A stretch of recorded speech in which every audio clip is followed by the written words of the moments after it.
1 Samuel chapter 14. One day, Jonathan, son of Saul, said to his young armor-bearer, "Come, let's go over to the Philistine outpost on the other side." But he did not tell his father. Saul was staying on the outskirts of Gibeah, under a pomegranate tree in Migron. With him were about 600 men, among whom was Ahijah, who was wearing an ephod. He was a son of Ichabod's brother, Ahitub, son of Phinehas, the son of Eli, the Lord's priest in Shiloh. No one was aware that Jonathan had left. On each side of the pass that Jonathan intended to cross to reach the Philistine outpost was a cliff. One was called Bozez, and the other Seneh. One cliff stood to the north towards Michmash, the other to the south towards Geba. Jonathan said to his young armor-bearer, "Come, let's go over to the outpost of those uncircumcised men. Perhaps the Lord will act on our behalf. Nothing can hinder the Lord from saving, whether by many or by few." "Do all that you have in mind," his armor-bearer said. "Go ahead. I am with you, heart and soul." Jonathan said, "Come on then. We will cross over towards them and let them see us. If they say to us, 'Wait there until we come to you,' we will stay where we are and not go up to them. But if they say, 'Come up to us,' we will climb up, because that will be our sign that the Lord has given them into our hands." So both of them showed themselves to the Philistine outpost. "Look," said the Philistines, "the Hebrews are crawling out of the holes they were hiding in." The men of the outpost shouted to Jonathan and his armor-bearer, "Come up to us and we'll teach you a lesson." So Jonathan said to his armor-bearer, "Climb up after me. The Lord has given them into the hand of Israel." Jonathan climbed up using his hands and feet, with his armor-bearer right behind him. The Philistines fell before Jonathan, and his armor-bearer followed and killed behind him. In that first attack, Jonathan and his armor-bearer killed some 20 men in an area of about half an acre. Then panic struck the whole army, those in the camp and field and those in the outposts and raiding parties, and the ground shook. It was a panic sent by God. Saul's lookouts at Gibeah in Benjamin saw the army melting away in all directions. Then Saul said to the men who were with him, "Muster the forces and see who has left us." When they did, it was Jonathan and his armor-bearer who were not there. Saul said to Ahijah, "Bring the ark of God." At that time it was with the Israelites. While Saul was talking to the priest, the tumult in the Philistine camp increased more and more. So Saul said to the priest, "Withdraw your hand." Then Saul and all his men assembled and went to the battle.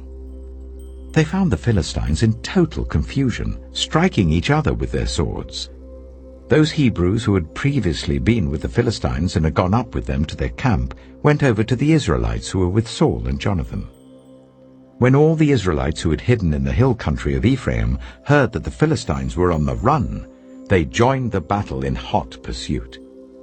So on that day the Lord saved Israel, and the battle moved on beyond Beth-aven.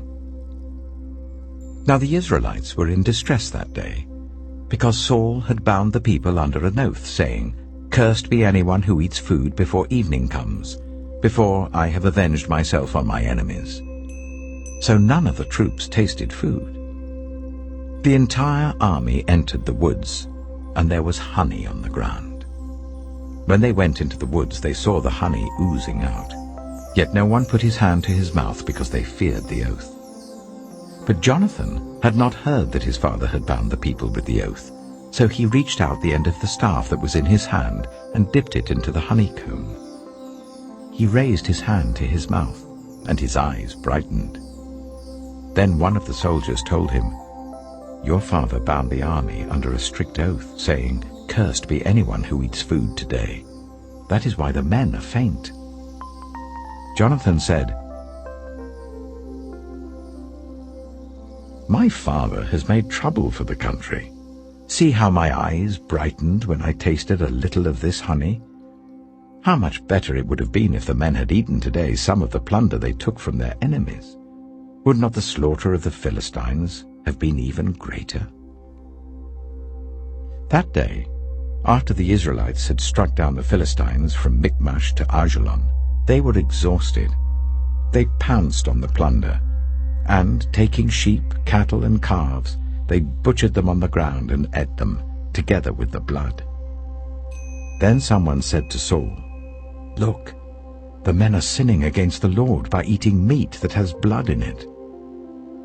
"You have broken faith," he said. "Roll a large stone over here at once."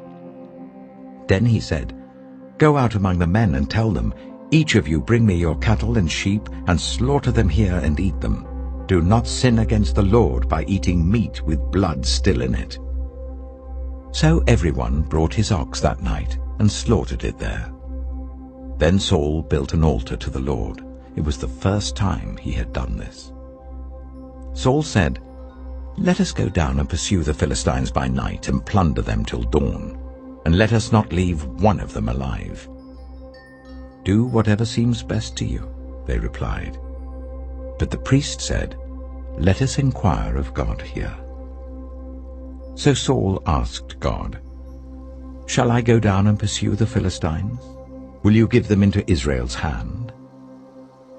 But God did not answer him that day. Saul therefore said, "Come here, all you who are leaders of the army, and let us find out what sin has been committed today. As surely as the Lord who rescues Israel lives, even if the guilt lies with my son Jonathan, he must die." But not one of them said a word. Saul then said to all the Israelites, "You stand over there. I and Jonathan my son will stand over here." "Do what seems best to you," they replied.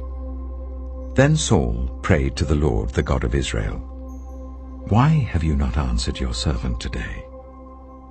If the fault is in me or my son Jonathan, respond with Urim. But if the men of Israel are at fault, respond with Thummim." Jonathan and Saul were taken by lot, and the men were cleared. Saul said, "Cast the lot between me and Jonathan my son." And Jonathan was taken. Then Saul said to Jonathan, "Tell me what you have done."